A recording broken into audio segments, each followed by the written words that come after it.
Papai, você mora aqui porque nós te sustentamos. Então eu fechei minhas contas e desapareci. Acordar cedo sempre foi um hábito difícil de abandonar. Mesmo aposentado há mais de 5 anos, José ainda despertava antes das 6 horas da manhã, como fazia nos tempos em que dirigia ônibus pelas ruas movimentadas de Belo Horizonte.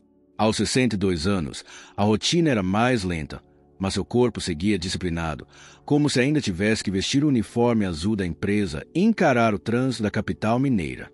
Agora, ele não precisava mais enfrentar o barulho das buzinas nem os passageiros apressados, mas os barulhos dentro de casa.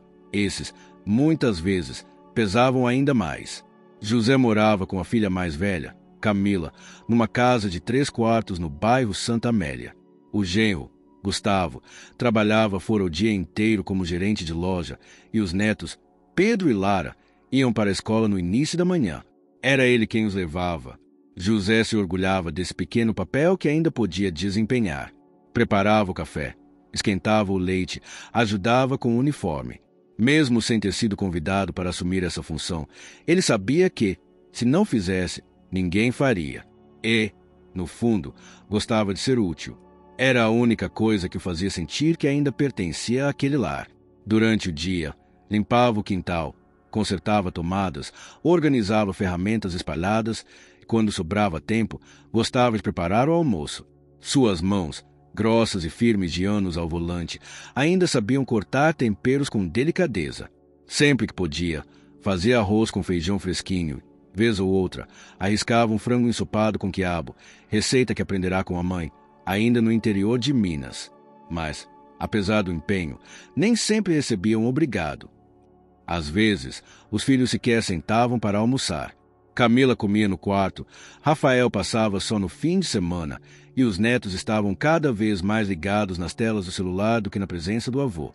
Antes de morar com Camila, José tentou viver sozinho por um tempo, mas a aposentadoria modesta, somada aos custos crescentes de tudo, tornou isso impossível.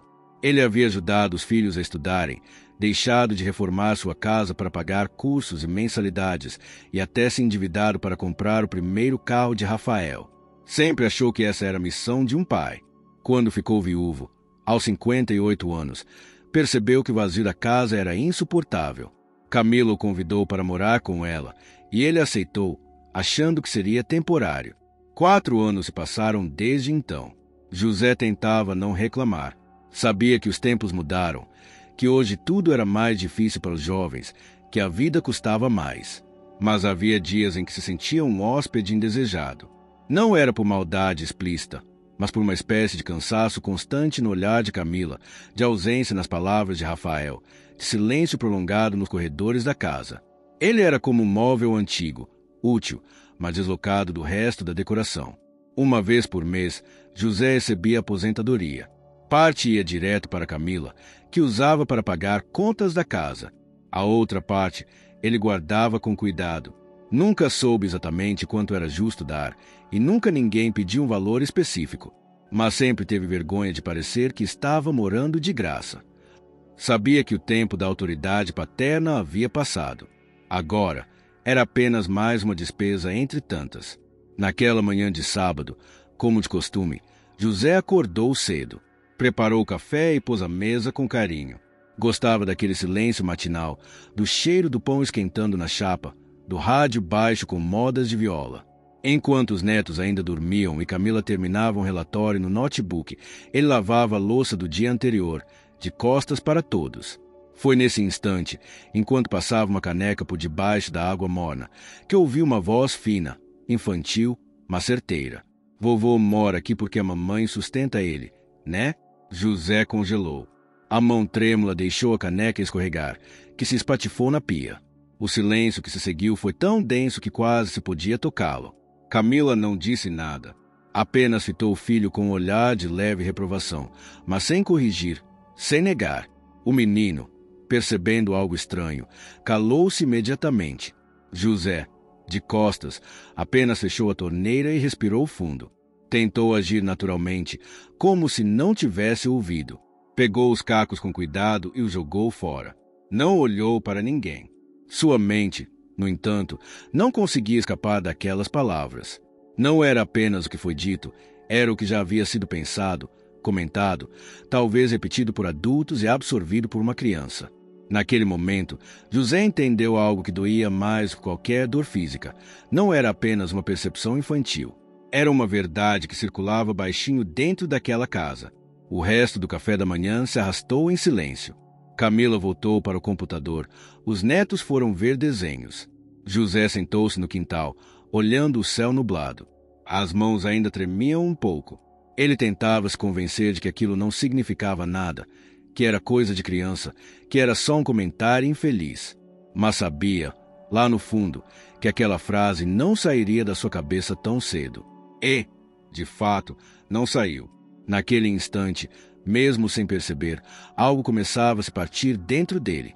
Os dias seguintes foram estranhamente silenciosos para José. Não que a casa estivesse mais quieta, o barulho das crianças continuava preenchendo os corredores, o som das notificações no celular de Camila seguia constante, e a televisão da sala permanecia ligada por horas.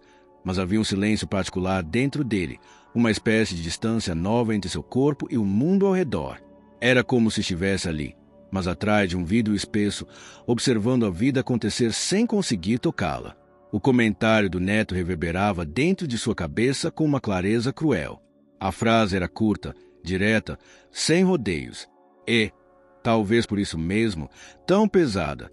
José já havia enfrentado muita coisa na vida, madrugadas geladas esperando o primeiro ônibus na garagem, brigas com passageiros impacientes, fins de mês apertados e a dor de perder a esposa depois de 32 anos de casamento. Mas aquilo, ouvir do próprio neto que estava ali porque a mamãe sustenta ele, era uma ferida nova, diferente, fina, cortante e lenta. Na segunda-feira, José levou os netos à escola como de costume, mas evitou puxar conversa. Pedro, o mais velho, o mesmo que havia feito o comentário, agia com naturalidade, sem nem parecer lembrar do que dissera.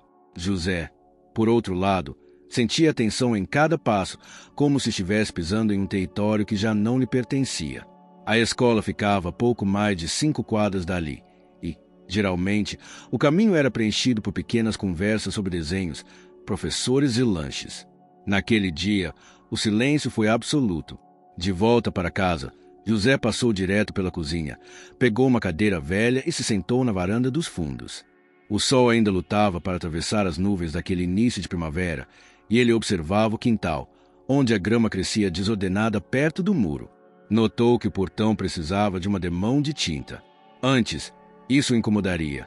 Teria ido buscar o pincel e o balde no mesmo instante. Mas agora, olhava tudo com uma estranha indiferença. As pequenas manutenções da casa, antes feitas com esmero, pareciam agora responsabilidades que não lhe pertenciam mais. Camila não tocou no assunto. Durante o jantar, falou sobre o aumento no preço da gasolina. Comentou rapidamente que o marido chegaria mais tarde por causa de uma reunião e depois se recolheu ao quarto, com o computador no colo e os olhos colados na tela. Rafael, o filho mais novo, apareceu na terça-feira à noite, trazendo uma caixa de pizza e uma cerveja para si mesmo. José tentou puxar conversa, mas ele estava com pressa. Disse que só passou para pegar um documento antigo, reclamou do trânsito e saiu sem fazer menção de sentar ou perguntar como o pai estava. Naquela noite, José não dormiu bem. Virou-se na cama por horas, lutando contra a vontade de levantar e confrontar os filhos ali mesmo. Sentia o coração pesado, o estômago apertado. Era como se tivesse algo atravessado na garganta. Algo que queria sair, mas ainda não encontrava as palavras certas para se transformar em fala. Ficava ensaiando mentalmente o que diria. Vocês acham que eu sou um peso, ou depois de tudo que fiz, é isso que pensam de mim. Mas a vergonha o travava. Vergonha de parecer frágil, de parecer dramático, ou, pior, de confirmar que aquilo que ouvirá era mesmo verdade. Na quinta-feira, José decidiu que não dava mais para engolir em seco. Esperou Camila voltar do trabalho e pediu que ela se sentasse com ele na cozinha. Rafael também havia dito que passaria para jantar, então ele aproveitou a chance. Preparou o ambiente como se estivesse prestes a falar algo importante, e estava. Fez café, colocou o pão de queijo no forno, agitou as cadeiras. Não era um confronto, não queria brigar, só precisava ser ouvido. Camila entrou apressada, ainda com a bolsa pendurada no ombro e o celular na mão.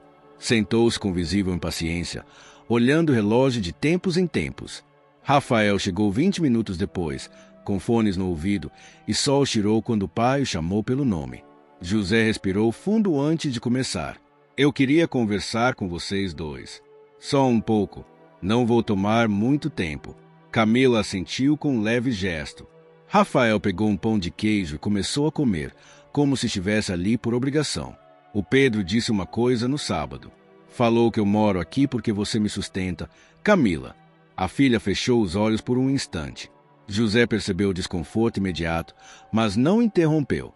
Eu sei que criança repete o que escuta, e eu não estou bravo com ele. Mas aquilo ficou na minha cabeça. Ficou machucando, mesmo. Camila se mexeu na cadeira. Parecia incomodada, mas não disse nada. José continuou. Eu passei a vida inteira trabalhando. Vocês sabem disso. Nunca tive luxo, nunca parei para descansar. Cada centavo que eu ganhava era para vocês. Para a escola, para a comida, para o que precisassem. E agora eu escuto isso dentro da minha casa, como se eu fosse um fardo, um favor. Pai, não foi isso que ele quis dizer. Camila tentou intervir, mas José levantou a mão, pedindo para continuar. Eu sei que os tempos mudaram, que vocês têm suas vidas, suas contas. Eu sei que eu não sou mais o homem forte que carregava sacola de feira em cada braço, mas ainda sou pai, ainda sou gente. E, honestamente, estou cansado de andar na ponta dos pés dentro dessa casa. Cansado de fingir que não sinto quando vocês evitam conversar, evitam olhar nos meus olhos. O silêncio que se instalou após as palavras de José foi mais incômodo do que qualquer discussão. Camila abaixou a cabeça, mexendo distraidamente no celular sobre a mesa. Rafael, por sua vez, demorou alguns segundos antes de dizer algo. Ninguém aqui te despreza, pai. Mas a gente também tem que lidar com outras pressões. Você sempre ajudou, sim, mas agora a gente precisa de espaço também. Tem hora que pesa. José olhou fixamente para o filho. Pesa. A palavra ficou suspensa no ar, como um tapa invisível. Eu sei que vocês têm as vidas de vocês. Só queria saber se ainda tem espaço para mim dentro dela, ou se já sou só uma obrigação. Camila respirou fundo. Quando finalmente falou, sua voz estava embargada. A gente nunca quis te magoar, mas talvez a gente tenha se acomodado, achado que você estava bem, que não precisava de mais. Só que o mundo está difícil, pai. Tudo custa caro. A casa é pequena. O tempo é curto. Às vezes parece mesmo que está todo mundo no limite. A conversa se encerrou sem grandes conclusões. José colheu as xícaras, lavou a louça em silêncio e foi se deitar. Nenhuma das palavras que ouviu lhe deu alívio. Pelo contrário, sentia-se ainda mais deslocado. Agora, com a certeza dolorosa de que não era só uma impressão, ele realmente era visto como um peso. Talvez com afeto, talvez com algum respeito, mas, ainda assim, um peso. Na madrugada, deitado em sua cama, olhou para o teto escuro e entendeu que algo dentro dele havia mudado de vez. O comentário do neto não era o problema, era apenas o estupim. O que doía era o que estava por trás daquelas palavras. E, naquele silêncio profundo da noite, pela primeira vez, José começou a cogitar algo que até então parecia impossível. Talvez fosse hora de ir embora. O relógio marcava pouco depois das 8 horas da noite quando José decidiu que não queria mais adiar aquela conversa. A da semana anterior não fora exatamente um confronto. Era mais um desabafo, um pedido contido de reconhecimento. Mas, depois dos dias que se seguiram, ele percebeu que nada havia realmente mudado. Camila seguia com o mesmo olhar cansado e apático. Rafael não apareceu mais na casa desde aquela noite, e os netos continuavam reproduzindo pequenas frases que, para ele, soavam como recortes de uma verdade dita pelas costas. Naquela quarta-feira, José passou a manhã organizando papéis antigos. Separou alguns extratos bancários, documentos pessoais e uma pasta com anotações que vinha fazendo havia algum tempo. Nos últimos dias, começara a escrever, de forma confusa, pensamentos soltos. Inicialmente queria colocar tudo em uma carta, mas logo percebeu que nem ele sabia ao certo o que queria dizer. Estava confuso demais para organizar qualquer despedida. À tarde, após levar os netos ao reforço escolar, voltou para casa e sentou-se à mesa da cozinha com um caderno aberto à sua frente. Começou a anotar, com a letra trêmula, todas as contas que ainda tinha em seu nome, a aposentadoria que caía em uma conta conjunta com Camila, o plano de saúde que mantinha com desconto automático e uma pequena aplicação que mantinha desde os tempos de motorista. Era pouco, mas era o que tinha. O suficiente, talvez, para recomeçar em algum canto menos hostil. Mas antes de tomar qualquer atitude concreta, sentia que precisava enfrentar os filhos de verdade. Não mais com desabafos emocionais, mas com a objetividade de quem precisa tomar uma decisão séria. Não queria mais viver naquele limbo onde não era bem-vindo, mas também não tinha liberdade para ir. Era hora de definir os limites. Esperou o fim do dia. Quando Gustavo chegou do trabalho, foi direto para o banho. Camila estava na cozinha, distraída com um fone de ouvido e mexendo no celular. José se aproximou devagar, sem pressa, e ficou parado por alguns segundos antes de falar. Camila, percebendo a presença dele, tirou um dos fones e olhou de soslaio. Camila, eu preciso conversar com você de novo. Sério agora. Só nós dois. Ela respirou fundo, guardou o celular e puxou uma cadeira. Claro, pai. Pode falar. José sentou-se à sua frente, com os braços apoiados na mesa. Por um instante, hesitou. Não era fácil encontrar as palavras certas quando o coração estava apertado, mas respirou fundo e começou. Olha, eu venho pensando muito nesses dias. Muito mesmo. E cheguei num ponto em que eu preciso entender meu lugar aqui. Eu não estou pedindo favor, nem querendo causar problema. Mas eu quero saber com clareza. Vocês querem mesmo que eu continue morando aqui? Camila franziu a testa, parecendo pega de surpresa. Como assim? Pai? Que pergunta é essa? É uma pergunta direta. Eu estou incomodando? Vocês se sentem sobrecarregados por causa de mim? Por quê? Se for o caso, eu quero saber. Eu preciso saber, para tomar minhas decisões. Ela cruzou os braços e se recostou na cadeira, como se buscasse tempo para pensar antes de responder. Pai, ninguém quer que você se sinta assim. Mas você tem que entender que as coisas aqui estão difíceis para todo mundo. Eu trabalho o dia inteiro, o Gustavo também. As crianças demandam tempo, atenção, a casa vive cheia, bagunçada, e às vezes a gente precisa de um pouco de sossego. Só isso. Mas eu atrapalho esse sossego? É isso. Não é que você atrapalha, mas... Camila hesitou. Às vezes parece que você espera mais do que a gente pode dar. E isso pesa.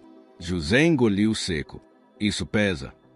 A mesma expressão que Rafael usará na semana anterior. Era como se ambos tivessem ensaiado uma resposta comum. Mas ele permaneceu firme. Eu não estou pedindo afeto forçado, nem atenção o tempo todo. Só quero dignidade. Quero ser tratado com respeito. Eu faço tudo o que posso aqui. Cuido da casa, dos meninos, cozinho, resolvo coisa de banco, levo no médico. Eu me viro. Mas mesmo assim, me sinto invisível. E ultimamente, tenho me sentido até indesejado. Camila coçou os olhos, demonstrando cansaço. Pai, você está sendo muito dramático. Ninguém te vê como indesejado.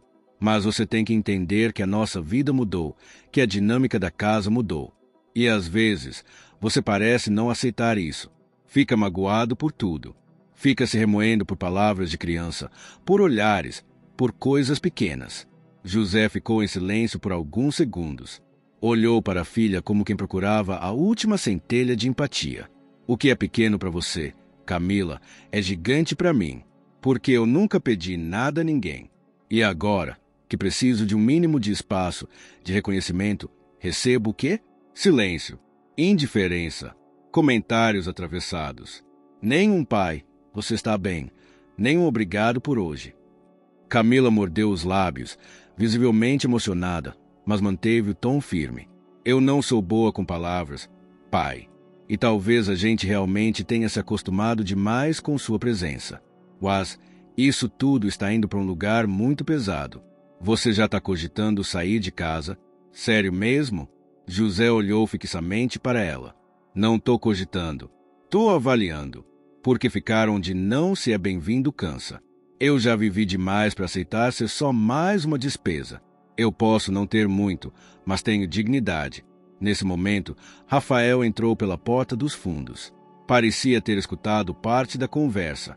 Colocou a mochila no chão e se aproximou, confuso. O que está acontecendo aqui? Camila não respondeu. José olhou para o filho e disse: Tô colocando as cartas na mesa. Rafael, tô cansado de ser tratado como um estorvo educado. Não quero mais isso para mim. Rafael se sentou e ficou em silêncio por alguns segundos, tentando absorver o que ouvirá. Depois, falou devagar. Pai, a gente errou, tá? A gente, sei lá, talvez tenha sido negligente com o Senhor. Mas o Senhor também fechou. Se afastou. Parou de conversar. José se levantou devagar. Porque conversar com parede é difícil. Filho, eu falei. Fui ignorado. Eu me afastei para não criar confusão. Mas agora, ou algo muda, ou eu vou embora. Eu só queria um lugar para envelhecer com o mínimo de paz. E parece que nem isso eu tenho mais. Ninguém respondeu. O silêncio na cozinha foi denso e dolorido. José deixou os dois ali, paralisados. Subiu para o quarto com passos pesados, como quem carregava o peso de uma vida inteira nas costas. Fechou a porta sem trancar. Sentou-se na beira da cama e permaneceu ali, olhando para o chão. Lá embaixo, Camila e Rafael permaneceram calados por um bom tempo. Não sabiam o que dizer. E talvez essa ausência de resposta fosse a confirmação de tudo que José temia. Naquela noite, algo definitivamente mudou dentro dele. Não era raiva. Era uma convicção silenciosa de que, se quisesse reencontrar alguma paz, teria que procurá-la longe dali. A partir daquela noite, José passou a ser uma presença mais discreta do que nunca dentro da casa. Ele não brigou, não repetiu reclamações, não levantou mais a voz. Mas o silêncio com que passou a circular pelos cômodos falava alto.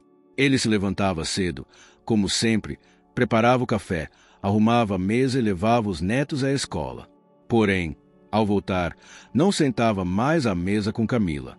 Preferia ficar no quintal, encostado na cadeira de ferro sob a sombra da jabuticabeira, ouvindo o rádio portátil em volume baixo. Às vezes cochilava ali mesmo, com o boné cobrindo parte do rosto, como se quisesse desaparecer da própria rotina. A mudança não passou despercebida. Camila notou que o pai evitava o contato visual. Se antes ele puxava assunto com ela sobre qualquer coisa, agora respondia apenas o necessário. Frases curtas, diretas, sem rodeios. Era como se tivesse se recolhido não só fisicamente, mas emocionalmente. Ela tentou se convencer de que aquilo era só um momento, que logo passaria. Mas, no fundo, sabia que o que estava acontecendo era mais profundo do que um simples mau humor. E mesmo assim, não soube como agir. Estava atolada em prazos no trabalho, tentando lidar com os filhos em casa, e carregava consigo uma culpa silenciosa que preferia não encarar. Rafael, por outro lado, quase não aparecia mais. E quando vinha, evitava olhar o pai nos olhos. A última conversa entre eles o deixará desconfortável. Sentia que falhara como filho, mas também não sabia como consertar. Então, optou pela saída mais fácil, o afastamento. Dizia que estava trabalhando demais, que a vida estava corrida e que passaria para visitar em breve. Mas os dias se arrastavam e ele não retornava. Os netos, Pedro e Lara, continuavam com suas rotinas, mas até eles começaram a sentir que algo estava diferente. Pedro, o mais velho, estranhou o avô não rir mais as piadas dele, nem comentar os desenhos na televisão. Certa tarde, ao vê-lo calado no quintal, perguntou: Vovô, você está triste? José sorriu de leve, mas os olhos não acompanharam. Tô só cansado, meu filho. Só cansado. Pedro assentiu, sem entender completamente, e correu de volta para dentro. José permaneceu ali, imóvel, como se aquele banco de cimento fosse seu último território. Durante aquela semana, ele passou a almoçar sozinho. Esperava todos comerem e depois esquentava sua comida em silêncio. À noite, subia cedo para o quarto e ficava deitado, ouvindo os barulhos da casa como se fossem sons distantes de outra vida. Não se sentia mais parte daquele lar. Era como um hóspede que havia ultrapassado a data de partida, mas ninguém tinha coragem de pedir que fosse embora. A ausência de diálogos passou a corroer lentamente as relações. Camila, que antes se irritava com qualquer comentário do pai, agora sentia um vazio incômodo com seu silêncio. Começou a perceber que não sabia mais como chamá-lo para uma conversa sem parecer forçada. Tentou uma aproximação numa sexta-feira à noite, quando José voltava da padaria com um pacote de pão francês. Estava na cozinha quando ela entrou, ainda com o avental da loja onde trabalhava. Pai, quer que eu faça um café? Ele hesitou por um instante antes de responder. Já fiz. Tá fresco. Tá na garrafa. Ela assentiu, encabulada. Quis dizer mais alguma coisa, mas se calou. Pegou uma xícara, serviu-se e saiu da cozinha em silêncio. Naquele sábado, José saiu mais cedo do que o habitual. Levou os netos até o parque do bairro, algo que costumava fazer com frequência no passado, mas que não acontecia havia meses. Os dois ficaram eufóricos, correram, brincaram no escorregador, disputaram para ver quem balançava mais alto. Ele observava de longe, sentado num banco de madeira, com um semblante sereno, mas distante. Cumprimentou algumas mães conhecidas, trocou meia dúzia de palavras com um senhor que costumava ver no ponto de ônibus, mas evitou longas conversas. Na volta, comprou sorvete para os netos e levou-os para casa já no fim da manhã. Camila estava na lavanderia, lavando roupas, e nem percebeu a hora em que eles chegaram. José subiu direto para o quarto e por lá ficou até o fim da tarde. A distância emocional começou a provocar efeitos colaterais. Camila, sem perceber, passou a comentar com Gustavo sobre o mau humor do pai. Dizia que ele estava diferente, que andava seco nas respostas, que parecia triste o tempo todo. Gustavo, mais alheio à dinâmica familiar, respondeu com um comentário despretensioso. Ah, amor, talvez ele esteja mesmo sentindo que não tem mais tanto espaço. É difícil para o homem da idade dele viver dependendo dos outros. Camila ficou em silêncio. A frase bateu mais fundo do que ela gostaria. E, pela primeira vez, considerou que talvez o pai estivesse mesmo vivendo um luto não declarado. Não o luto pela esposa, que já havia acontecido anos antes, mas o luto pela própria identidade, pela autonomia, pelo respeito que, de forma sutil, vinha lhe sendo negado. Na semana seguinte, uma noite de terça-feira trouxe um episódio que acendeu ainda mais os sinais de alerta. José, enquanto lavava a louça do jantar, deixou um copo escorregar da mão e o estilhaço atingiu seu pulso. O corte não foi profundo, mas sangrou o suficiente para deixar Camila assustada quando viu as gotas no chão da cozinha. Correu até ele, pegou um pano limpo e tentou estancar o sangue. Pai, o que foi isso? Meu Deus, você tá bem? José respondeu com calma. Só um descuido. Eu seguro um volante a vida inteira, mas não seguro um copo.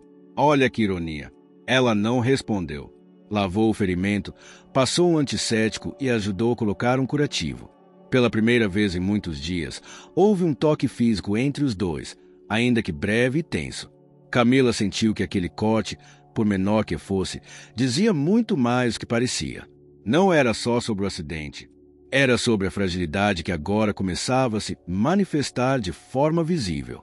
José agradeceu com um aceno e voltou para o quarto. Deitou-se e ficou olhando o teto por longos minutos. Pensava em como estava se sentindo velho, não apenas no corpo, mas na alma. Sentia que tinha virado um ruído de fundo na vida dos filhos. Sempre presente, mas raramente ouvido. E aquilo, mais do que tudo, era o que mais o consumia. Naquela mesma noite, começou a pesquisar, pelo celular simples que tinha, informações sobre cidades do interior de Minas. Buscou pousadas baratas, casas para alugar, pensões familiares. Queria entender se havia algum lugar onde pudesse recomeçar, mesmo que fosse pequeno, mesmo que fosse difícil. Pela primeira vez, a ideia de partir deixou de ser só uma fantasia distante. Começava a tomar forma. Mas José não falou nada a ninguém. Seguiu com sua rotina, com seus silêncios, com suas ausências dentro da própria casa. E enquanto todos seguiam suas vidas, ele amadurecia lentamente uma decisão que ainda não estava pronta para ser dita em voz alta, mas que já era inevitável dentro do coração. Naquela manhã, José acordou mais cedo do que de costume. O céu ainda estava escuro, mas ele não conseguiu permanecer deitado. O corpo até pedia repouso, mas a mente insistia em repassar imagens antigas. Memórias se voltavam com uma nitidez quase dolorosa. Levantou-se sem acender a luz, caminhou devagar até o banheiro e lavou o rosto. Ao se olhar no espelho, demorou alguns segundos para reconhecer aquele rosto. Os cabelos ralos e quase totalmente brancos, os sulcos profundos ao redor dos olhos, a pele cansada. Não era apenas o tempo que marcava seu reflexo, era o desgaste de tudo que fora acumulado ao longo de décadas. Decidiu preparar um café para si mesmo, antes que a casa despertasse. Na cozinha ainda escura, ligou a cafeteira elétrica, apoiou-se na pia e ficou em silêncio. O cheiro do café se espalhou aos poucos, trazendo uma lembrança repentina do passado. Ele e Marlene, sua esposa, tomando café juntos às 5 da manhã, antes dele sair para o primeiro turno de trabalho. Marlene preparava a marmita com cuidado, mesmo nos dias em que também tinha que sair cedo para o emprego de auxiliar de enfermagem. Sempre sorria, mesmo cansada, e dizia a ele para tomar cuidado no trânsito. Era um ritual simples, mas cheio de significados. José sentiu uma pontada no peito ao lembrar dela. Era como se uma parte da vida tivesse congelado no tempo, parada numa realidade que já não existia. Marlene se fora há quase 5 anos, mas a ausência dela ainda era como um canto vazio em cada cômodo por onde ele passava. Em silêncio, tomou o primeiro gole do café e levou a caneca até o quintal. Sentou-se na cadeira antiga de madeira, encostou as costas e, com o olhar perdido no muro coberto por eras, deixou a memória seguir seu fluxo. Lembrou-se de quando começou a trabalhar como motorista de ônibus. Tinha apenas 23 anos. O pai, que fora pedreiro a vida inteira, não pôde pagar estudos para ele, mas lhe ensinou sobre responsabilidade e compromisso. Homem que não trabalha não tem sossego com a própria consciência, dizia. José seguiu o conselho à risca. Desde os 17 anos já fazia bicos como ajudante de carga e descarga, e aos 20 conseguiu a carteira profissional. Era orgulhoso da profissão. Acordava cedo, cuidava do uniforme como se fosse uma farda e mantinha o ônibus limpo mesmo quando ninguém reparava. Durante mais de 30 anos, ele cruzou Belo Horizonte de ponta a ponta. Conhecia cada rua do Barreiro, cada curva da Pampulha, cada desvio no centro da cidade. Era querido pelos colegas, respeitado pelos passageiros mais antigos. Teve problemas de coluna, dores nos joelhos, mas nunca faltava ao trabalho. Marlene cuidava das crianças e do lar, e José fazia hora extra sempre que podia. Os fins de semana eram quase sempre ocupados com plantões, e mesmo nos feriados ele se voluntariava a dirigir. Recordava-se dos aniversários dos filhos que perderá por estar dirigindo. Lembrava da vez em que Camila, aos 7 anos, esperou por ele até tarde da noite com um desenho nas mãos, mas acabou dormindo no sofá. José chegou depois da meia-noite, ao vê-la ali. Sentiu uma culpa que nunca mais o deixou. No dia seguinte, levou a filha para tomar sorvete e prometeu que nunca mais perderia seu aniversário. Cumpriu a promessa nos anos seguintes, mas sempre com a sensação de que a primeira falha deixará uma marca invisível. Rafael também teve suas ausências. Quando o filho entrou na adolescência, José já estava completamente envolvido no trabalho e os horários não coincidiam mais. Rafael se fechava no quarto, passava mais tempo com amigos do que com a família, e José, exausto ao fim do dia, pouco participava da rotina do filho. Tentava compensar com presentes, com algum dinheiro extra, mas sabia que não era a mesma coisa. A relação entre os dois sempre foi mais fria do que com Camila, e José carregava isso com resignação. Mas, apesar dos sacrifícios, José nunca se arrependeu. Trabalhava com o objetivo claro de dar aos filhos o que nunca teve. Pagou escola particular durante anos. Fez um empréstimo para Camila cursar a faculdade de Direito. Ajudou Rafael a montar uma loja de informática que acabou não vingando. Quando a aposentadoria chegou, ele acreditava que teria algum sossego, que poderia finalmente descansar um pouco, sentar-se à mesa com os filhos, ver os netos crescerem com mais presença. Mas a vida não seguiu esse roteiro. O casamento com Marlene foi seu maior alicerce. Ela era o elo entre ele e os filhos, entre ele e o lar. Quando ela adoeceu, tudo começou a desmoronar lentamente. O câncer apareceu de forma silenciosa, agressiva, e levou pouco mais de um ano para tirar a vida da mulher com quem ele havia dividido todos os sonhos. José a acompanhou em cada consulta, cada quimioterapia, cada madrugada de dor. Quando ela se foi, ele ficou com a casa, mas sem a alma da casa. Nos meses seguintes, tentou viver sozinho. Mantinha a rotina por hábito, mas a solidão era como um eco constante dentro de cada parede. Foi então que Camila o convidou para morar com ela. José hesitou no início, mas cedeu. Achou que seria temporário. 1 ou 2 anos, até juntar mais dinheiro, talvez comprar uma casinha pequena em algum lugar mais tranquilo. Mas os anos passaram e ele continuava ali, como um móvel antigo que ninguém tira porque um dia pode servir. Naquela manhã, depois de tanto tempo perdido em lembranças, José entrou no quarto e abriu a última gaveta da cômoda. Pegou o envelope pardo onde guardava os extratos da aposentadoria, os documentos e o pequeno caderninho de anotações. Sentou-se na cama e começou a revisar os valores. Calculou mentalmente quanto ainda tinha, quanto gastaria para sair dali com alguma estabilidade. Não era muito, mas, com cuidado, dava para alugar um quarto simples, pagar comida e remédios por alguns meses. Mais do que isso, dava para se afastar com dignidade. A ideia já não parecia absurda. Era um projeto real, silencioso, mas possível. Não era por vingança, nem para causar dor. Era apenas uma tentativa de reencontrar um pouco de paz, de talvez voltar a ser visto como homem, como indivíduo e não apenas como mais uma conta de luz no fim do mês. Na tarde daquele mesmo dia, saiu para caminhar pelo bairro. Entrou em uma papelaria e comprou um envelope novo, uma caneta azul e algumas folhas de papel. Pretendia escrever uma carta, talvez 2. Não sabia ainda se deixaria para os filhos, mas queria registrar o que sentia com clareza. Ao passar por uma banca de jornais, pegou um classificado com anúncio de aluguel em cidades do interior. Foi ali que viu, pela primeira vez, o nome de uma pousada simples em Tiradentes. Havia algo naquele anúncio que o fez parar, uma sensação difícil de explicar. Guardou o papel no bolso e seguiu o caminho de volta. Naquela noite, jantou sozinho, como vinha fazendo. Mas, desta vez, havia algo diferente no seu olhar. Não era mais só tristeza. Era decisão. Uma decisão construída lentamente ao longo de muitos anos, muitos silêncios, muitas ausências. E agora, finalmente, parecia pronta para ser colocada em prática. O fim daquela semana chegou trazendo um silêncio mais denso do que o habitual.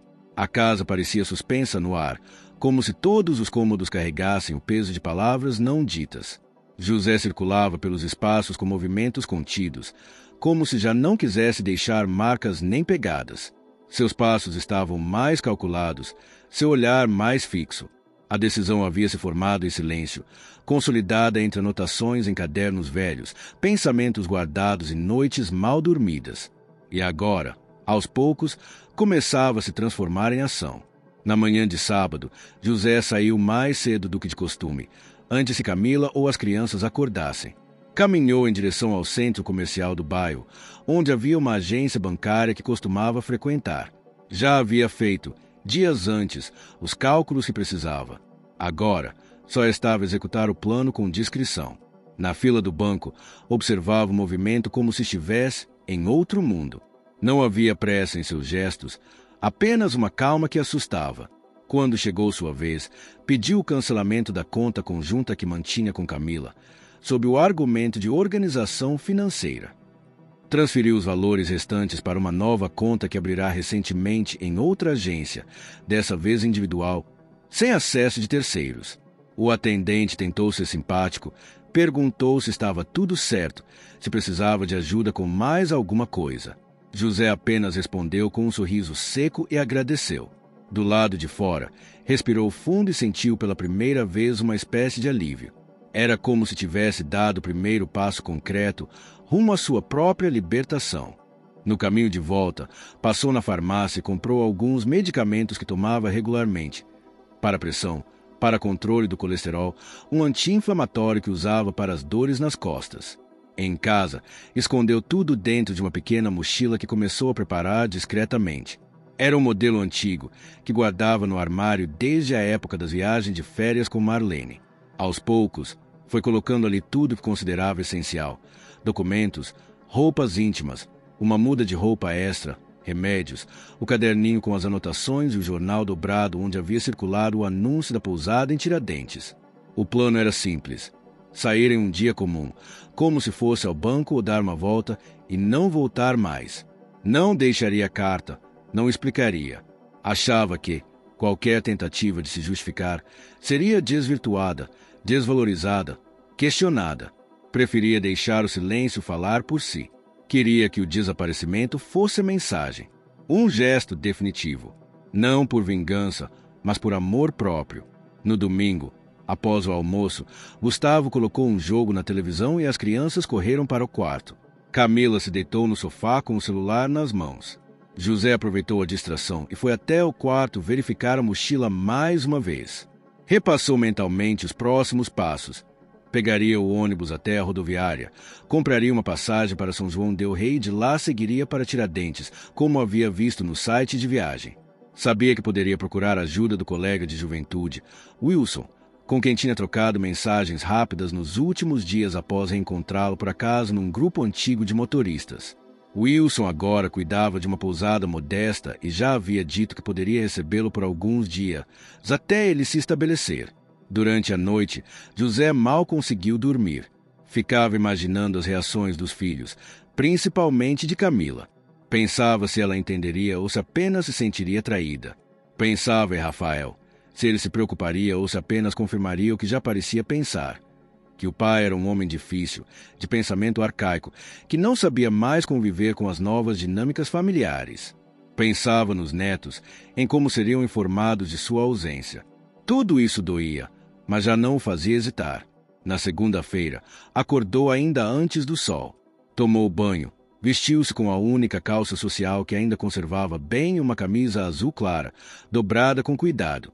Saiu do quarto em silêncio e foi até a cozinha, onde preparou café e deixou tudo arrumado como de costume. A casa ainda estava em silêncio. Olhou para o relógio pendurado na parede. 5h40 da manhã.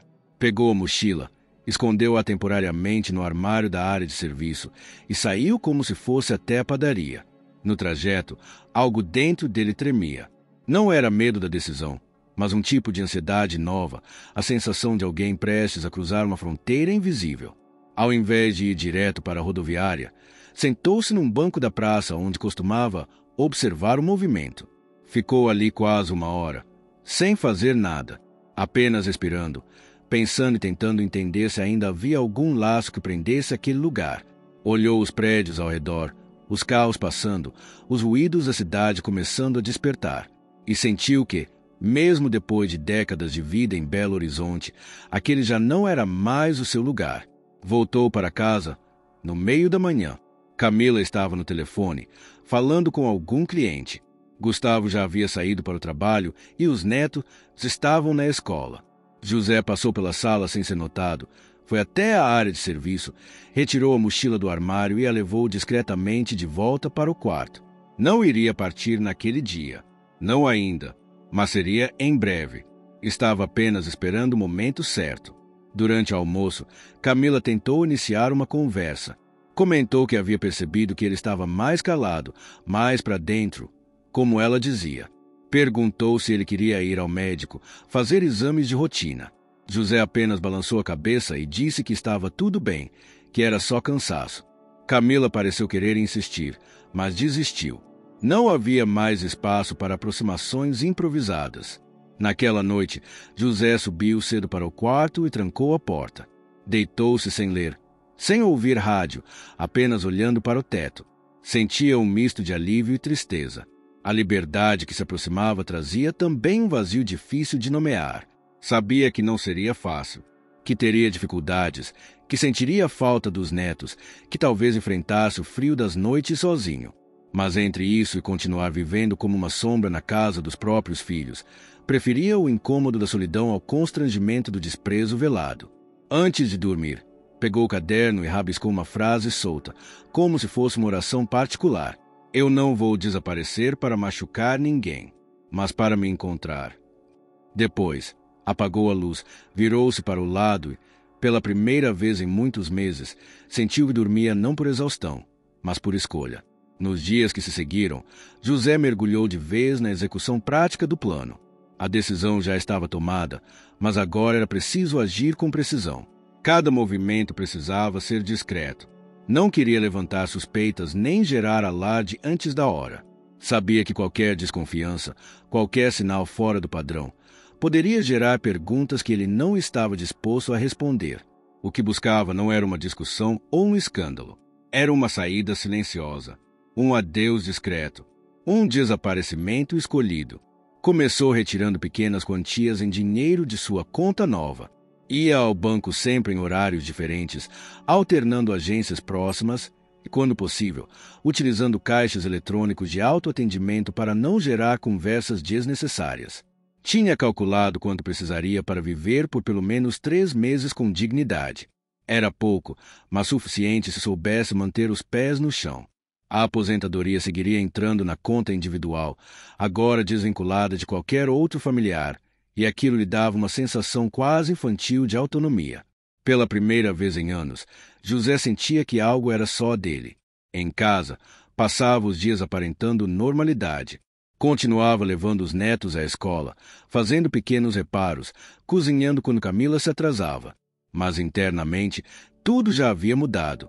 Cada gesto seu era uma despedida camuflada. Cada vez que limpava a mesa, cada vez que regava a planta do corredor, fazia com a consciência de que seria a última ou uma das últimas vezes. Os espaços já não lhe pertenciam. O lar, que um dia fora cheio de sentido, havia se tornado o cenário de uma existência que ele não reconhecia mais. A mochila que preparara seguia escondida, mas agora começava a ser revisada com frequência. Aos poucos, foi acrescentando itens que julgava importantes. Um casaco mais grosso, uma pequena foto antiga dele com Marlene e um bilhete de ônibus guardado como lembrança de uma viagem feita em família muitos anos antes. Era um pedaço de papel amarelado, sem grande valor, mas que simbolizava um tempo em que todos estavam juntos e felizes. Ele olhava para aquilo como quem tenta lembrar que a vida um dia foi mais leve. José também passou a sair com mais frequência durante as tardes. Dizia que ia ao mercado ou resolver coisas no centro, mas na verdade sentava-se em bancos de praça e observava a cidade com olhos de despedida. Passou a anotar números de telefones de pousadas, datas de saídas de ônibus, e começou a guardar esses papéis com cuidado dentro de um envelope escondido sob a gaveta de meias. Era seu pequeno cofre de liberdade. Numa dessas saídas, sentou-se em frente a uma banca de jornais. Enquanto folheava um catálogo de turismo, ouviu uma voz que reconheceu imediatamente, mesmo sem ver o rosto. — Ué, José? É você mesmo? Levantou os olhos e ali estava Wilson, um antigo colega dos tempos de garagem. Tinham trabalhado juntos por quase 10 anos na mesma linha, mas haviam perdido contato com o tempo. Wilson agora usava uma barba espessa e vestia roupas simples, mas limpas. Parecia mais envelhecido do que José lembrava, mas havia um brilho familiar no olhar. — Rapaz, quanto tempo, hein? Disse José, levantando-se com um sorriso genuíno. Os dois se abraçaram brevemente, como velhos amigos que se reencontram após um longo hiato, mas sem estranhamento. Conversaram ali mesmo, em pé, durante quase meia hora. Falaram da vida, dos antigos colegas, das mudanças na cidade, e depois seguiram para um pequeno bar próximo onde Wilson sugeriu que tomassem um café. Durante a conversa, José, ainda que com cautela, deixou escapar que andava meio cansado de tudo. Wilson, percebendo o tom, não pressionou, mas demonstrou interesse genuíno. — Eu estou morando em Tiradentes agora. Você acredita? Larguei a correria daqui. Fui cuidar de uma pousada da minha irmã. Ela ficou doente, me chamou para ajudar. Acabei ficando. Vida mais simples, mas mais leve. José escutava com atenção, quase como quem ouve uma prece. Aquela era a cidade do anúncio que ele tinha guardado. Era o lugar que começava a ocupar seus pensamentos com força. — Pousada pequena? Perguntou José, tentando parecer casual. — Pequena sim, mas aconchegante. Tem hóspede só de vez em quando, mais nos feriados. Fora isso, é sossegado. E eu não reclamo. Não. Depois de tantos anos rodando ônibus, mereço sossego. Lá é outra vida. Zé, outra paz. A frase ficou ecoando na mente de José. Outra vida, outra paz. Wilson continuou. Se algum dia quiser ir conhecer, tá convidado. Sério mesmo. Fica uns dias por lá, bota a cabeça no lugar. E se gostar, vê se fica de vez. Não precisa muito, não. Com pouco se vive bem. José sorriu, mas não respondeu de imediato. Apenas assentiu com a cabeça e agradeceu. Despediram-se com outro abraço e a promessa de manter contato. No bolso, levou o cartão da pousada, com o número de telefone e o endereço anotado à mão. Aquela conversa selou algo dentro de José. A possibilidade agora era real, palpável, convidativa. Ele voltou para casa com uma determinação nova no olhar. Não tinha mais dúvidas. Irá embora. Em breve. Durante a noite, revisou pela última vez a mochila e ajustou os itens com precisão. Criou um pequeno código para seus papéis mais importantes, enrolando-os em plástico e guardando dentro de um livro antigo para evitar que se perdessem. Colocou um alarme no celular para a madrugada de uma quinta-feira, o dia escolhido para sua partida. Era o único dia da semana em que todos saíam mais tarde e ele poderia sumir antes do movimento começar. Nos dias que antecederam a partida, foi gentil com todos. Fez jantares simples mas gostosos, cuidou dos netos com carinho extra e até trocou algumas palavras com Gustavo sobre futebol, só para manter a aparência de normalidade. Por dentro, estava tomado por uma espécie de nostalgia silenciosa. Era como se estivesse se despedindo de tudo, mesmo que ninguém soubesse. Na véspera da viagem, escreveu 2 cartas que não sabia se teria coragem de deixar. Uma para Camila, outra para Rafael. Eram curtas, diretas, sem rodeios. Não acusavam, não reclamavam, mas deixavam claro o motivo da saída. Nas últimas linhas, pedia apenas uma coisa: que cuidassem bem um do outro e que explicassem às crianças, quando fosse o momento, que o avô não os abandonou, apenas precisou reencontrar a si mesmo. Dobrou as cartas, colocou dentro de um envelope sem nome e guardou na gaveta da escrivaninha, onde Camila costumava vasculhar quando procurava documentos. Seria encontrado mais cedo ou mais tarde. Na madrugada seguinte, o despertador do celular vibraria em silêncio. E então, sem fazer barulho, sem acender a luz, sem olhar para trás, José sairia pela porta da frente. Mas antes disso, ainda havia uma noite inteira por vir. A madrugada era de um silêncio profundo. A casa parecia dormir inteiramente, alheia ao destino que José, agora já se via assim, quase com outro nome, se preparava para abraçar.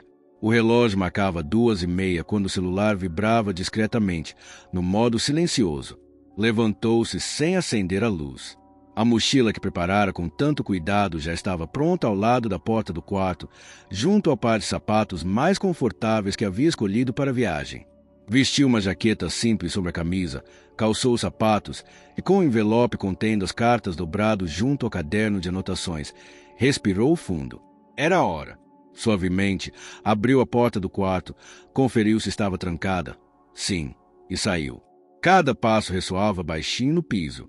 Desceu as escadas, atravessou a sala, hesitou por um instante ao passar pela cozinha onde, tantas vezes, vira os netos almoçarem sob seu cuidado. Olhou levemente para o fogão, o copo que sempre ficava na pia. A saudade ainda estava ali, crua. Ele engoliu o aperto no peito e continuou. A porta da frente estava destrancada, desde sempre. Mantinha assim, e ele a abriu. Saiu para a madrugada fria de Belo Horizonte. No quintal, o cheiro de grama molhada misturava-se ao aroma distante de café, vindo de algumas casas vizinhas. Ele fechou a porta atrás de si e caminhou para a calçada sem olhar para trás. Não precisava. A decisão já estava além das imagens que pudessem assombrar sua memória. Pegou o ônibus que o levaria à rodoviária. A viagem era conhecida. Ruas adormecidas, poucas pessoas nas paradas. Ele ficou parado no corredor do ônibus, segurando a mochila junto ao corpo, olhando as luzes esparsas pelas janelas. Parecia um viajante silencioso, com um fardo leve e pesado ao mesmo tempo. Nada dentro de si dizia para desistir. Era uma reta se estendendo na escuridão, e ele tinha que atravessá-la. Na rodoviária, comprou uma passagem para São João del Rei. Enquanto esperava o embarque, sentou-se em um banco, tirou o envelope com o cartão de Wilson e o observou. Viu o nome da pousada. Pensou naquele reencontro. Fechou os olhos por um instante. Reconheceu uma mistura de temor e esperança percorrendo o corpo. E se não der certo? Pensou, mas, logo em seguida, respirou fundo e repetiu mentalmente: eu preciso disso. O ônibus saiu sob o primeiro clarão da aurora e as ruas de Belo Horizonte ficaram para trás. A sensação de movimento era de fuga, sim, mas também de aproximação, de algo que ele precisava encontrar. As montanhas de Minas começaram a surgir no horizonte. A cada curva, o ar parecia mais limpo, o cheiro menos carregado de lembranças. Ele observava os morros verdes, os campos, as fazendas, lembrando de sua juventude no interior, das férias com Marlene, dos trilhos de trem que um dia viu de longe em viagens de infância. Em cada paisagem, uma memória antiga acendia, mas agora não o parava. Ao desembarcar em São João del Rei, trocou de ônibus para Tiradentes. A estrada era estreita, sinuosa, ladeada por árvores, ladeiras suaves e o som dos pneus no asfalto molhado. Havia poucas casas no caminho, vales, riachos, o suspiro lento da natureza depois da chuva da noite. José olhava pela janela e se sentia pequeno diante da imensidão silenciosa. Sentiu que o mundo ao seu redor começava a fazer sentido novamente. Não o mundo que ele deixava, mas o mundo que ainda podia construir. Chegando à pequena rodoviária de Tiradentes, carregou sua mochila com cuidado no ombro e respirou fundo. Desceu do ônibus. Parou por alguns segundos no meio da plataforma silenciosa, observando o casario histórico, as ruas de pedra, as luzes fracas ainda apagadas nas janelas das pousadas. Estava longe de casa, mas estava onde, talvez, pudesse ser ele mesmo outra vez. Prosseguiu pela rua principal até encontrar, como havia marcado no cartão, a pousada de Wilson. Chegou quando ainda era cedo. O sol começava apenas a clarear. Na porta, uma placa discreta com o nome da pousada, Pousada das Águas. Fechou os olhos e respirou fundo. Bateu a porta. Um eco de passos. A porta abriu. Era Wilson, surpreso, com o rosto marcado pelas rugas do tempo, mas com um sorriso acolhedor que ele lembrava.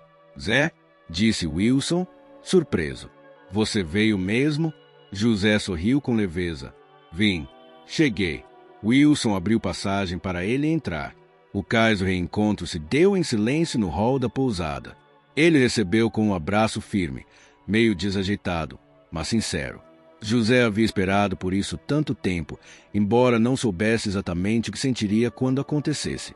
Agora o momento estava ali, e ele o acolhia com o corpo inteiro. Sinto que aqui vai ser um lugar bom para você, disse Wilson, num sussurro quase. Pode ficar. A porta está aberta. José olhou ao redor. A pousada era simples, charmosa, paredes claras, corredores silenciosos com carpete leve, cheiro de chá e lenha. Uma atmosfera de descontração e acolhimento. Havia poucas hospedarias naquele horário. Pouco movimento. Exato cenário que ele desejava. Não aquilo de grandioso, mas de respeitável, de possível. Obrigado, disse ele, com a voz embargada. Não sei por quanto tempo ficarei, nem como vai ser, mas obrigado. Wilson acompanhou-o pelo quarto que lhe dera. Modesto, com uma cama de solteiro boa, uma janela com vista para os morros, uma mesinha de cabeceira e um armário. Não havia luxo, mas tudo estava em ordem. Havia toalhas limpas, cobertor dobrado. José deixou a mochila no chão, abriu-a lentamente e tirou o envelope com as cartas. Quis olhar o conteúdo, reler, revisar, mas sentiu que talvez fosse melhor esperar. Dobrou de novo e guardou na gaveta. Ele precisava de tempo para digerir aquele reencontro. Wilson ofereceu um café. Eles foram até a pequena copa nos fundos. Acenderam uma chaleira, pegaram xícaras simples. A conversa correu primeiro tímida, com lembranças, com perguntas superficiais. Como foi a vida em BH? E a família? E o trabalho? José respondia com verdade, mas sem pressa, com pausas. Às vezes um silêncio demorado se fazia entre as frases, mas Wilson não impunha pressa. Depois de um tempo, Wilson perguntou: E você? Está certo disso? De vir? José ficou uns segundos olhando o vapor subindo da xícara. Sentiu que ali, finalmente, poderia responder para si mesmo com sinceridade. Eu não sei ainda tudo o que vai acontecer, nem quanto tempo vou ficar, mas senti que, Se ficasse mais um dia naquela casa, talvez não tivesse forças para continuar vivendo assim.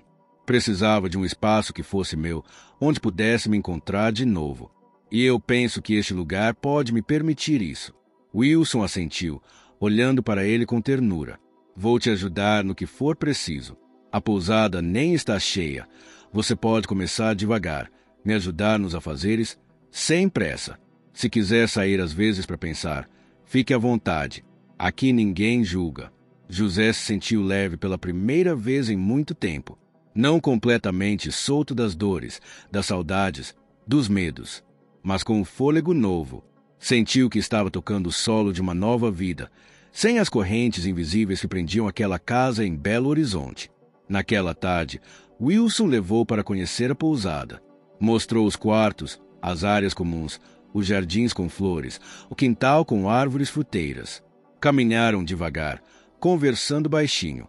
À beira de um pequeno riacho nos fundos, sentaram-se num banco de madeira e ficaram em silêncio por alguns instantes, apenas ouvindo o barulho da água e o canto distante de passarinhos.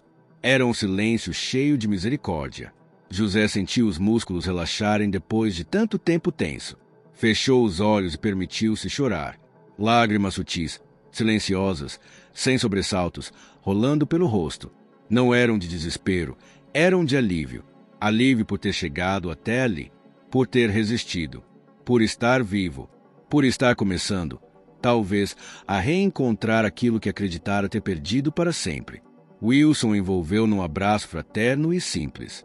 E, naquele momento, José entendeu que o passado que reencontrara não precisava ser a prisão para onde retornaria, mas o ponto de partida para o que ainda poderia construir.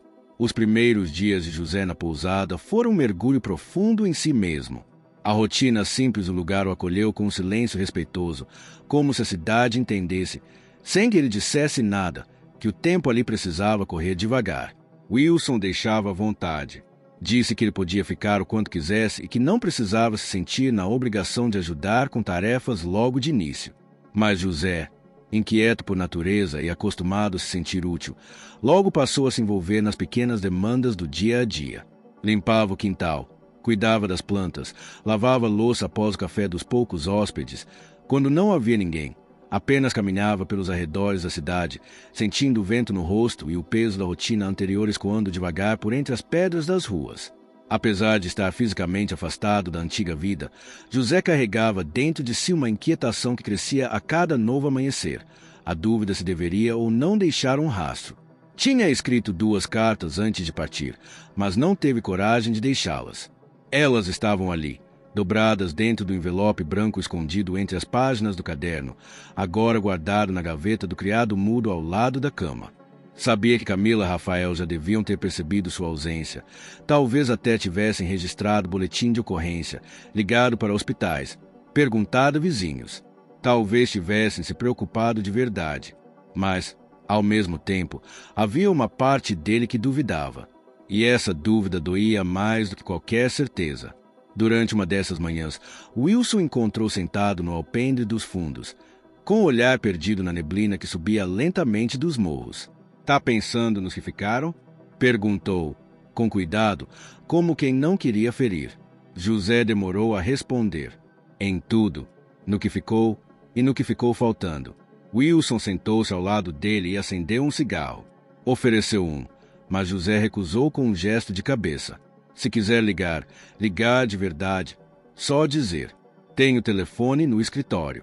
Ou, se preferir, pode escrever de novo. Mandar uma carta. Vai te aliviar. José ficou em silêncio. Não era falta de vontade. Era medo. Medo de parecer fraco, de parecer arrependido. Medo de abrir uma porta que ainda não sabia se queria atravessar de novo. Eu pensei em escrever, sim. Mas a verdade é que não sei o que dizer. Qualquer coisa que eu escreva vai parecer explicação ou cobrança. E eu não quero nem um, nem outro. Wilson deu uma tragada lenta e soltou a fumaça devagar, olhando para o mato adiante.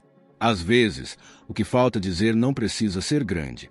Basta ser sincero. Se tem coisa presa aí dentro, bota para fora, nem que seja só para você mesmo. José ouviu, mas não respondeu. Levantou-se devagar e foi até o quarto. Sentou-se na cama, abriu a gaveta, tirou o envelope e ficou olhando para as cartas sem coragem de abri-las. Pegou uma folha nova, uma caneta simples. Depois de alguns minutos, começou a escrever. Camila, se você está lendo isso, é porque em algum momento eu resolvi que você merecia saber. Não sei como as coisas ficaram aí. Não sei se me procuraram, se preocuparam, se me odiaram. Mas preciso que entenda uma coisa. Eu não fui embora por rancor. Fui por exaustão. Passei anos tentando ser o pai presente que nunca tive. Trabalhei feito um condenado, não por orgulho, mas porque achava que isso era amor. Amor doído, suado, sacrificado. Talvez eu tenha errado em nunca dizer o que sentia, em nunca pedir ajuda. Mas o silêncio que vocês me deram em troca foi pior que qualquer grito. Aquilo foi me corroendo, me apagando por dentro. Hoje, pela primeira vez em muito tempo, estou num lugar onde não me sinto peso, onde não preciso pedir desculpas por existir. E isso, Camila, não tem preço. Eu continuo amando vocês. Sempre vou amar. Mas precisei ir embora para lembrar que eu ainda sou alguém. Cuidem das crianças. Ensinem a elas que velhice não é castigo e que ninguém vira fardo só porque envelheceu. Com amor, pai. Dobrou o papel com cuidado, colocou dentro de um envelope simples e escreveu Camila na frente. Sentiu-se estranho, como se estivesse assinando um testamento, não uma carta. Repetiu o processo com uma carta para Rafael, mais curta, mas igualmente honesta. Não esperava perdão, nem respostas, apenas que soubessem. No entanto, ao terminar, voltou a guardar os envelopes na mesma gaveta. Ainda não era o momento. Havia algo dentro dele que ainda resistia. Não sabia o que, nem por quê. Apenas sentia que precisava esperar mais um pouco. Naquela mesma tarde, enquanto recolhia folhas secas do jardim, ouviu a campainha da pousada. Wilson foi atender. Era um casal de turistas paulistas, procurando hospedagem para o fim de semana. José ficou observando à distância, sem se aproximar.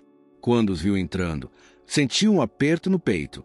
Eles pareciam jovens, felizes, conversando sobre lugares para visitar, restaurantes onde jantar. Por um momento, José se lembrou dele e de Marlene, muitos anos antes, visitando cidades históricas de Minas, rindo de qualquer bobagem, fotografando tudo com uma câmera de filme. Aquela lembrança, doce e repentina, foi como uma ferida reaberta. Naquela noite, foi dormir mais cedo, mas antes de deitar-se, tirou novamente o envelope com as cartas da gaveta. Sentou-se à mesa e ficou olhando para ele por um bom tempo. Depois, abriu o caderno de anotações e escreveu apenas uma frase. Às vezes, desaparecer não é fuga. É o único modo de ser ouvido. Fechou o caderno, apagou a luz e deitou-se. O silêncio era completo. Não havia ruídos na pousada, nem no coração dele. Apenas um vazio que se instalava aos poucos, preenchendo o espaço onde antes havia dor. Não era paz ainda, mas era a preparação para ela. E, no dia seguinte, quando acordasse, saberia se finalmente deixaria as cartas irem, ou se o silêncio continuaria sendo sua única resposta. A rotina na pousada já parecia quase natural para José. Ele havia se acostumado ao ritmo lento das manhãs, ao café forte servido em xícaras pequenas, às ruas de pedra que ecoavam passos como se carregassem histórias antigas em cada canto. Mas, por mais que a cidade o acolhesse, a consciência de que havia deixado sua vida anterior em suspenso continuava rondando sua mente. Era como se tivesse trancado uma porta sem chave e a qualquer momento alguém pudesse arrombá-la. Esse momento chegou mais cedo do que ele imaginava. Numa tarde cinzenta, o telefone fixo da pousada tocou. Wilson atendeu. José estava no quintal, podando um pé de limoeiro, mas percebeu a mudança na expressão do amigo logo de imediato. Wilson olhou pela janela, hesitou, e então fez um gesto para que ele entrasse. José limpou as mãos na calça e caminhou até a recepção. A voz do outro lado da linha era familiar, ainda que carregada de tensão. Pai? É a Camila. José sentiu o coração disparar. Ficou em silêncio por alguns segundos, incapaz de reagir. Wilson colocou o fone em sua mão e se afastou discretamente. José levou o aparelho ao ouvido. Estou aqui, disse, com a voz rouca. Do outro lado, Camila parecia conter a respiração. Havia alívio e raiva misturados em suas palavras. A gente sabe onde você está. Rafael percebeu os saques da conta. O senhor realmente achou que podia sumir sem falar nada, sem explicar nada. José respirou fundo. Tentou responder com calma, mas a mágoa que carregava falou primeiro. Eu não devo explicações a ninguém. Eu não sou criança. Passei a vida inteira explicando minhas escolhas, me justificando. Agora não. Não é isso, pai. O senhor simplesmente desapareceu. Você sabe o que foi para a gente acordar e não encontrar o senhor em casa. Você sabe como as crianças ficaram? Você já pensou na dor que causou? José apertou os olhos, sentindo o peso das palavras. As imagens dos netos surgiram de repente em sua mente, trazendo uma culpa imediata. Mas, ao mesmo tempo, havia dentro dele uma chama que não queria se apagar. Dor? Respondeu com firmeza. Dor foi viver anos dentro daquela casa como um estranho. Dor foi ser chamado de peso, de fardo. Dor foi olhar para você e ver que eu já não tinha lugar. Essa dor ninguém viu. Ninguém se importou. Do outro lado da linha, o silêncio foi cortado por uma respiração pesada. Camila tentou manter o tom firme. O senhor sempre fez drama, pai. Sempre achou que estava carregando o mundo sozinho. Nós nunca dissemos que o senhor era um fardo. Isso é exagero seu. José interrompeu, elevando a voz como nunca antes. Exagero? Eu ouvi com meus próprios ouvidos. Do meu neto, da boca de uma criança, repetindo o que aprendeu com vocês. E sabe o que doeu mais? O silêncio de vocês. O silêncio que confirmou cada palavra. Vocês não me defenderam. Não disseram nada. Apenas me deixaram ali, engolindo tudo sozinho. A cada frase, a voz de José tremia, não de fraqueza, mas de intensidade. Era como se décadas de palavras guardadas finalmente encontrassem caminho para sair. Do outro lado, Camila não respondeu de imediato. Ele continuou, tomado por uma força que nem sabia que ainda tinha. Eu não desapareci porque não amo vocês. Desapareci porque vocês me ensinaram que amor, naquela casa, tinha prazo de validade. Quando eu servia, eu era pai. Quando precisei, virei peso. Vocês se acostumaram a me ver como mais uma conta para pagar e eu cansei. Cansei de implorar por respeito. Cansei de pedir para existir. O silêncio que seguiu foi mais duro que qualquer palavra. Do outro lado da linha, Camila chorava baixinho. José fechou os olhos, tentando se segurar, mas as lágrimas também vieram. Wilson observava de longe, sem interferir. Por fim, Camila falou, com a voz embargada. Eu não sabia que o senhor se sentia assim. Eu nunca quis que fosse dessa forma. Eu errei. Talvez a gente tenha errado muito. Mas sumir não resolve nada, pai. Não resolve. José respirou fundo. Sua voz saiu mais baixa agora, quase num sussurro. Resolve para mim. Porque aqui, pela primeira vez em muitos anos, eu respiro sem pedir licença. Eu acordo sem medo do olhar de ninguém. Eu sou eu. Talvez doa para vocês, mas eu precisei escolher entre me perder de vez ou tentar me reencontrar. E eu escolhi. Do outro lado, o choro de Camila ficou mais forte. José ficou em silêncio, com a respiração pesada.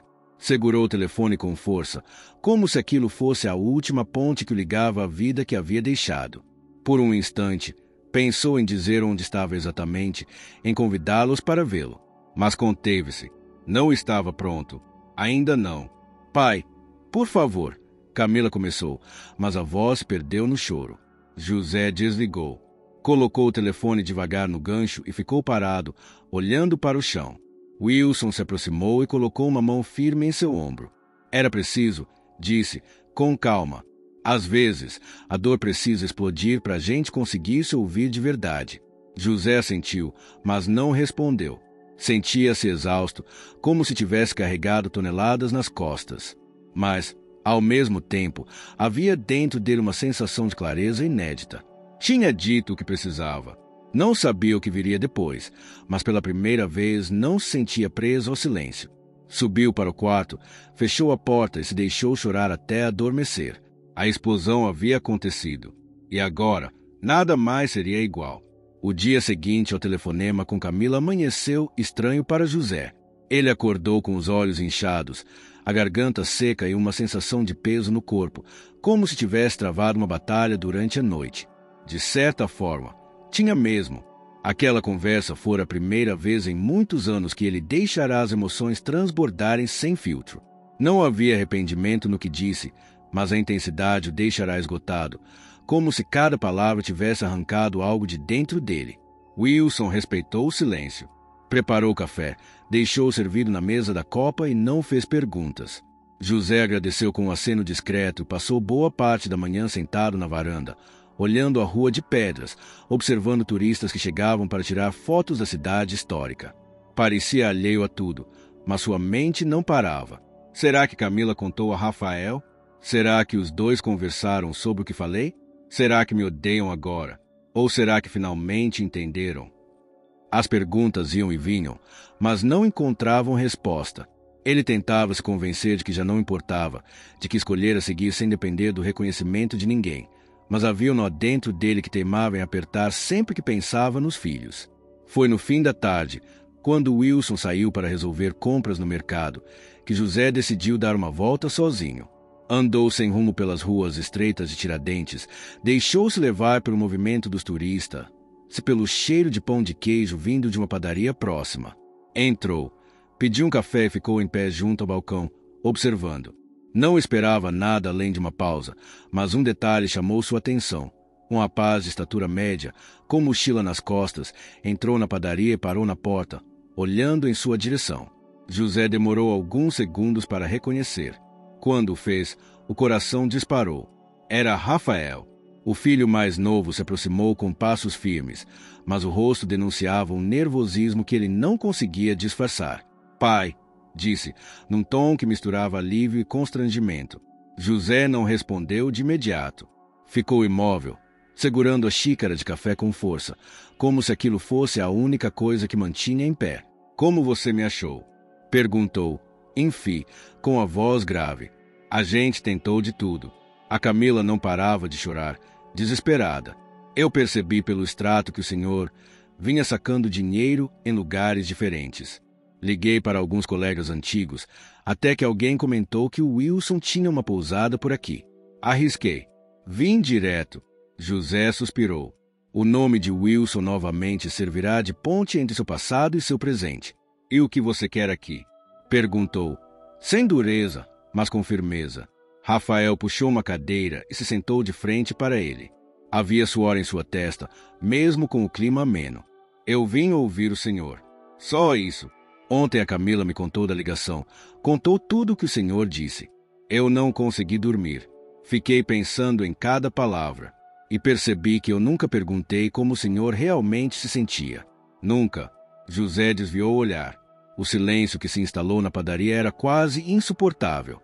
Só se ouvia o burburinho distante dos outros clientes e o tilintar de xícaras. Rafael continuou. "Eu errei, pai.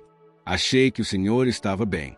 Achei que a aposentadoria, morar com a gente, seria confortável.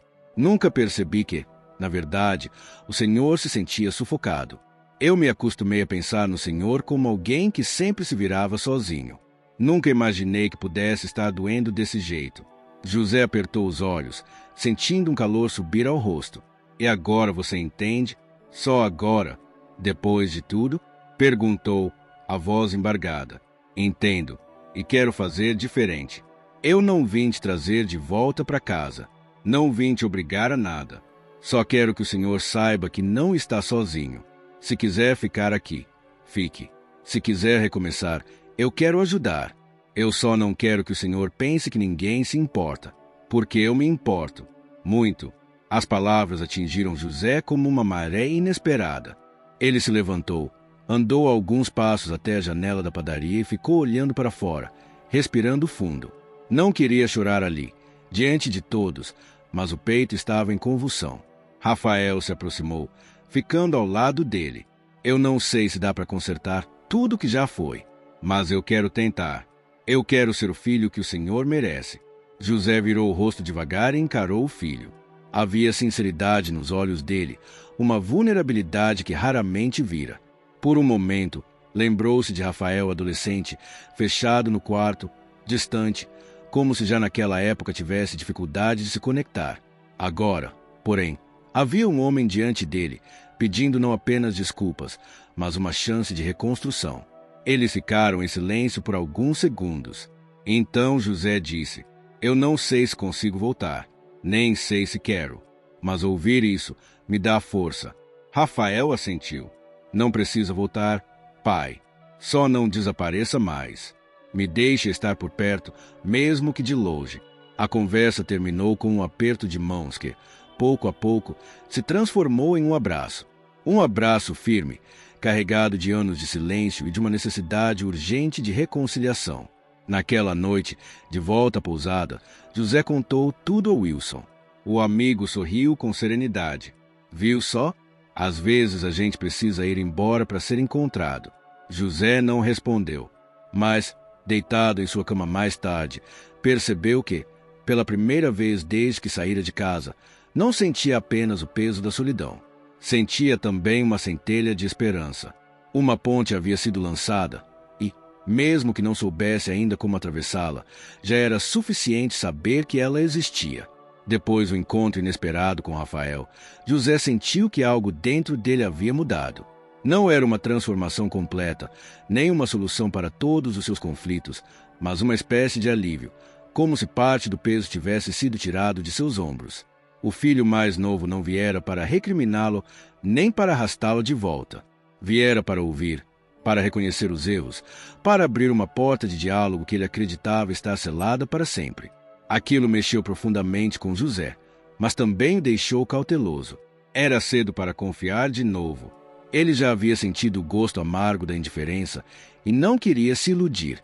No entanto, naquela noite, deitado no quarto da pousada, percebeu que havia encontrado algo que sempre buscou. Um espaço onde sua escolha era respeitada. Não havia gritos, cobranças ou imposições. Rafael não tentou controlar sua decisão, apenas ofereceu presença. Essa diferença, pequena e imensa ao mesmo tempo, fez José pensar que talvez não precisasse mais viver escondido. Poderia manter distância sem desaparecer por completo. Poderia se dar o direito de existir fora da casa dos filhos, mas sem cortar os laços de vez. Na manhã seguinte, desceu para o café já decidido a compartilhar com Wilson o que estava sentindo. Encontrou o amigo varrendo o pátio e se aproximou. Eu acho que já sei o que vou fazer, disse José, sem rodeios. Wilson ergueu os olhos e apoiou o cabo da vassoura no ombro. E o que seria? Não vou voltar. Pelo menos, não para morar com eles. Mas também não quero mais viver escondido, como se fosse um foragido. Vou ficar por aqui. Posso ajudar você na pousada, posso arrumar alguma coisa na cidade, mas quero ter um canto só meu. Pequeno, simples, que seja meu. Wilson sorriu, satisfeito com a firmeza das palavras. Isso é uma decisão de verdade. E, se depender de mim, você já tem lugar aqui. Mas entendo que queira seu próprio espaço. Tiradentes é pequena, mas sempre aparece um quarto ou uma casinha para alugar. Vamos procurar. Naquela mesma tarde, caminharam juntos pelas ruas históricas em busca de placas de aluguel. Conversaram com conhecidos de Wilson, visitaram uma pensão modesta e um quarto disponível nos fundos de uma casa antiga. O quarto era simples, paredes descascadas, cama de solteiro, um guarda-roupa de madeira já gasto. Mas tinha uma janela que dava para um quintal cheio de árvores frutíferas, e José, ao abrir a janela e sentir o cheiro de terra molhada, soube que poderia ser ali. Não era luxo, não era conforto absoluto, mas era liberdade. Negociou com a dona da casa, uma senhora simpática chamada Dona Ivone, que se mostrou compreensiva e ofereceu um valor acessível. José pagou o primeiro mês adiantado, usando parte do dinheiro que havia retirado em silêncio. Quando recebeu a chave, sentiu-se como se tivesse conquistado novamente um pedaço de si mesmo. De volta à pousada, agradeceu a Wilson. Você me deu mais do que abrigo. Me devolveu o direito de escolher. Wilson apenas deu um tapinha em suas costas. Não me deve nada, Zé. Só viva. Nos dias seguintes, José começou a se organizar. Comprou alguns itens básicos, uma chaleira, uma toalha nova, um travesseiro mais macio. Levou seus documentos, roupas e medicamentos para o quarto alugado. Aos poucos, o espaço começou a ganhar sua cara. Colocou a foto antiga dele com Marlene sobre o criado mudo, deixou o caderno de anotações à vista e pendurou a jaqueta atrás da porta. Eram pequenos detalhes, mas cada gesto aproximava da sensação de lar que há tanto tempo não sentia. Ainda assim, havia algo inacabado, o contato com os filhos. Camila não voltará a ligar desde a explosão no telefone, e Rafael, embora tivesse demonstrado vontade de apoiar, também não sabia até onde podia se aproximar sem invadir. José sentia que precisava dar um passo, ainda que pequeno. Então, numa noite calma, decidiu ligar para Rafael. Filho, disse, assim que a ligação foi atendida. Só queria avisar que estou bem. Estou em Tiradentes, mas não na pousada. Aluguei um quarto. Preciso de um tempo, mas não quero que você se preocupe. Do outro lado da linha, a voz de Rafael soou emocionada. Obrigado por ligar, pai. Isso já é suficiente. Eu respeito sua decisão. Só não quero perder o senhor. José permaneceu em silêncio por alguns segundos. Depois, respondeu: Você não vai perder. Mas agora eu preciso me encontrar. Quando desligou, senti uma paz diferente da que vinha experimentando. Não era apenas a tranquilidade da cidade, nem o silêncio do quarto novo. Era o alívio de ter estabelecido um limite claro, de ter dito aos filhos que estava bem, mas que não voltaria a viver como antes. Era como se tivesse traçado a linha que separava o passado do futuro. Na manhã seguinte, saiu para caminhar pelas ruas de Tiradentes. O sol brilhava, refletindo nas fachadas coloniais e nas pedras irregulares do chão. Ele andava devagar, sem pressa, cumprimentando os moradores que cruzavam seu caminho. Sentia-se parte daquele lugar, ainda que recém-chegado. Parou numa praça e observou crianças brincando, correndo de um lado para o outro. Por um instante, pensou em Pedro e Lara. A saudade apertou, mas não doía como antes. Agora, era uma saudade que vinha acompanhada de esperança. Ele acreditava que, mais cedo ou mais tarde, poderia recebê-los em sua nova casa, não como um peso, mas como avô de verdade, dono de seu espaço, de sua vida. Voltou para seu quarto e, antes de dormir, escreveu no caderno mais uma frase, simples, mas reveladora. Não voltei atrás, mas, pela primeira vez, sinto que avancei. O tempo em Tiradentes começou a ganhar ritmo próprio para José. Os dias seguiam simples, quase sempre parecidos, mas sem a sensação de peso que ele carregara em Belo Horizonte. Acordava cedo, fazia seu próprio café, lia o jornal sentado à janela do quarto. Em seguida, ajudava Wilson na pousada com pequenas tarefas.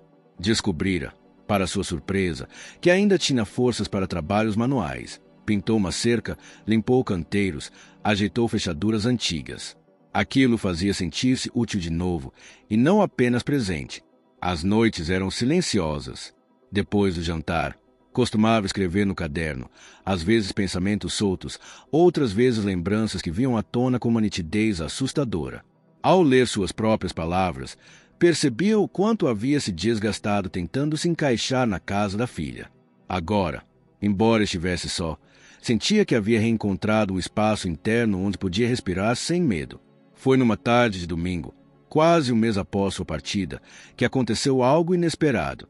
José estava sentado na praça central da cidade, observando turistas fotografarem a igreja de São Francisco, quando ouviu uma voz familiar atrás de si. Pai. Virou-se devagar. Camila estava parada a poucos metros, segurando a mão de Pedro, enquanto Lara se escondia meio tímida atrás da mãe. Ao lado deles, Rafael. A cena era tão improvável que José demorou alguns segundos para acreditar que não era apenas fruto de sua imaginação. Camila deu alguns passos à frente. Havia nervosismo em seu rosto, mas também um brilho nos olhos que José não via há muito tempo. A gente veio te ver, disse ela, num tom simples, quase um pedido de desculpas escondido em cada palavra. José permaneceu em silêncio. Não sabia como reagir. Parte dele queria correr, abraçá-los, sentir os netos novamente nos braços. Outra parte ainda estava em alerta, protegida por uma desconfiança natural depois de tantos ferimentos. Rafael se adiantou e colocou a mão no ombro do pai. Eu disse para ela que precisava ouvir o Senhor, que a gente precisava vir até aqui, não para pedir que volte, mas para entender. José respirou fundo. Olhou para Camila, depois para as crianças. Pedro sorriu timidamente. Lara, com um olhar curioso, deu alguns passos à frente. Vovô, a gente sentiu saudade, disse ela, com a espontaneidade que só uma criança poderia ter. Aquelas palavras quebraram qualquer barreira. José ajoelhou-se devagar, abraçou os netos com força e sentiu as lágrimas correrem pelo rosto. O tempo pareceu suspenso naquele instante. Não importavam mais os silêncios, as dores ou as acusações. Era apenas o reencontro entre gerações, o elo que, apesar de tudo, permanecia intacto. Camila observava a cena, com lágrimas nos olhos. Aproximou-se lentamente. Pai, eu não tenho desculpas. Eu errei com o Senhor. A gente errou. Mas eu não quero que a última lembrança dos meus filhos seja de um avô que desapareceu. Eu quero que eles lembrem do homem que lutou por nós a vida inteira. José levantou-se devagar. A emoção ainda apertava sua garganta. Eu não quero voltar para casa. Camila. Aquilo me sufocava. Eu preciso desse espaço.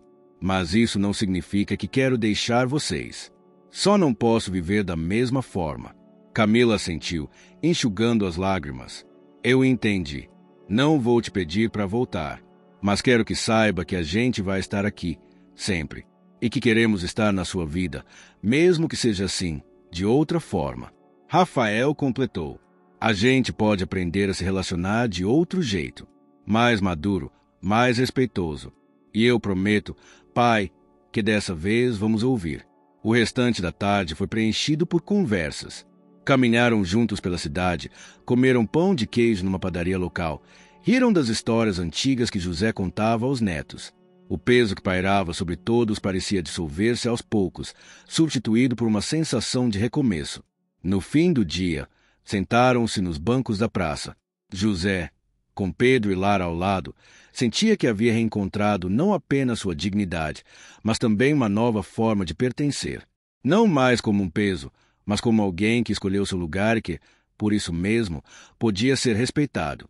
Quando a família se despediu para voltar a Belo Horizonte, José permaneceu na praça por mais alguns minutos, observando o sol se pôr atrás das montanhas. Sentia-se diferente. Não era o mesmo homem que partirá semanas antes, carregando apenas mágoa e silêncio. Agora, havia nele a certeza de que sua decisão não fora fuga, mas renascimento. Ao voltar para seu quarto simples, acendeu a luz fraca do abajur e abriu o caderno de anotações. Escreveu devagar, com a mão firme. Eu não desapareci para fugir. Desapareci para me encontrar. E, ao me encontrar, reencontrei também os meus. Fechou o caderno, colocou-o sobre a mesa e sorriu. Pela primeira vez em muito tempo, sentia-se inteiro. Não precisava mais ser sustentado pelo peso do passado, nem pela expectativa dos outros. Estava pronto para viver sua velhice com dignidade, com autonomia e, principalmente, com amor. Na manhã seguinte, acordou cedo como sempre.